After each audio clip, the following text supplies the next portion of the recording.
his 9/11 art. That actually hung in the World Trade Center. That frame piece right there. Oh, how'd you guys get that? You gotta have to ask Ralph. That's true. Yeah, I don't know where some of this stuff just shows up from. See another world, the 9/11 piece, the firemen seeing where the towers once stood.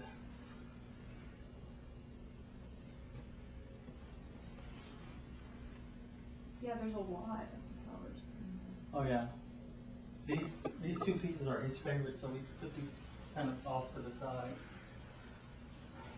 This was made with actual debris from the World Trade Center.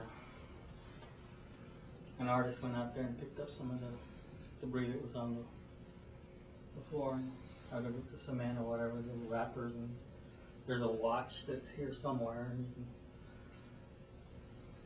where's it at? Is he from New York or anything originally? Or? He was born in New York, but he grew up in Wisconsin. Okay. Then there's this piece here, three-dimensional. So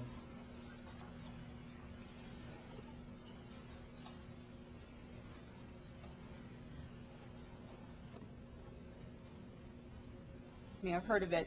you know If what you it- asked me to tell you exactly what it did, I wouldn't be able to do that. Okay, here's what it was for. It did for news guys, and I remember because I was in high school in the '80s, and we had a teletype machine at school. Uh-huh. And I used to sit there and watch the news as the current CNN. This machine would go clack clack clack clack clack like a typewriter, Uh-huh. and you would read the stories that rolled up. You could tear it off.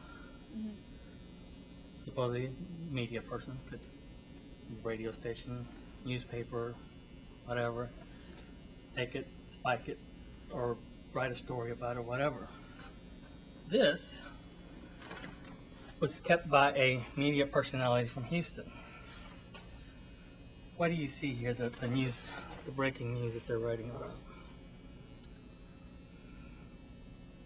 An unknown sniper fired 3 shots at, I'm guessing, is that like the code name for anything? And that's the first news of 3 shots rang out in Dallas. And this person was a radio announcer. He would tear it off and read it just as it came off the wire.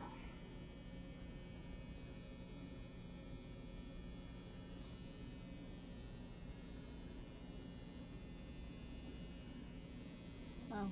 This stuff is over 50 years old. It's not only JFK.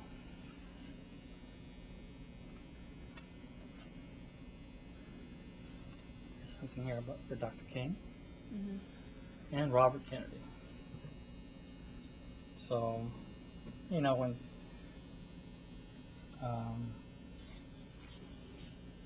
it talks about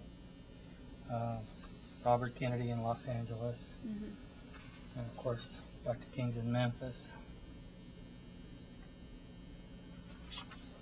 I mean, it just goes. I mean, this particular reporter kept all his old stuff and scrapped it. Yeah. And Ralph paid handsomely for the privilege to keep those. Uh-huh. And those were on display.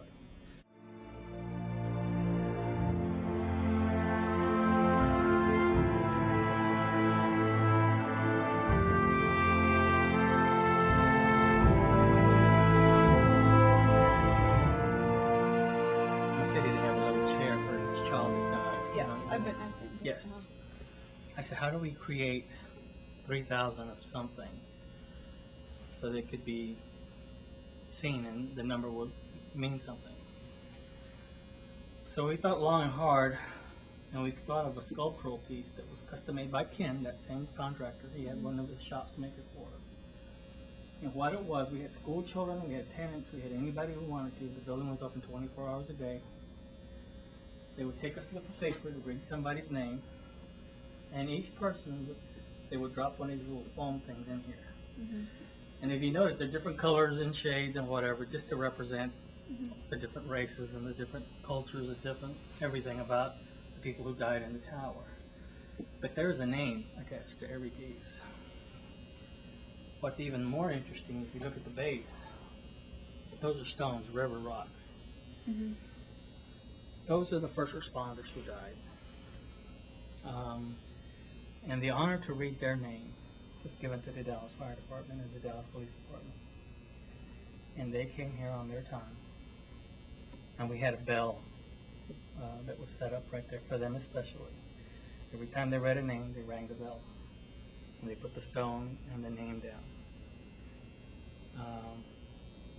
Until they completed. And there are exactly as many stones to represent exactly how many first responders died. The foam, how many people actually died in the tower. You can see the holes on top of these things where we had school children come up here, stepping on step stools and whatnot to read the names and drop the foam. It was a pretty powerful display when people saw it. It was actually at the fire department for a while. How many rooms are there? Well, there's this one, and we saw the main one. And by the way, Ralph's a photographer. Did you know that? Oh, Did no, he I tell didn't you? know that. Yeah, he did. He had a lot of some of his photos hung up in Laura Miller's office. Okay. There's a gentleman in Dallas who keeps the information on all fallout shelters. And, I just happened to locate him through a connection of a connection of a connection. And he has, apparently he was able to dig through the secret archives. And he said, your building is supposed to house 5,000 people. So there was enough supplies and drinking water and whatever for 5,000 people. I just couldn't imagine them storing that much food and water.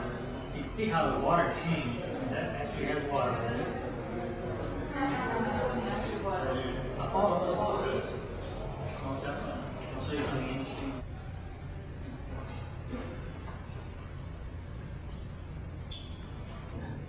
In the building. Nobody was going in. If you wanted to go, that was up to you. But you had food, water, and supply, whatever you needed, and equipment to survive here. What kind of survival that would be, I couldn't tell you, but you will see these kind of glass doors throughout the basement. And this was supposed to be the way that they expected people to survive an attack on Dallas. I had a pleasant thought that that's the way it was at that time period. Yeah. And, a lot of people celebrate these mom and pop in their backyard kind of a fallout shelter, where they have for a family supposed to stay. This building was supposed to be for a neighborhood, which is kind of cool. I always thought it was like your island that you went to. You sat down here and you hoped and prayed you made it through the first blast, and you had enough water and supplies to remain alive until somebody could come rescue you or whatever you want to do. Bridge, the Union Tower, you can see everything was laid out in the army.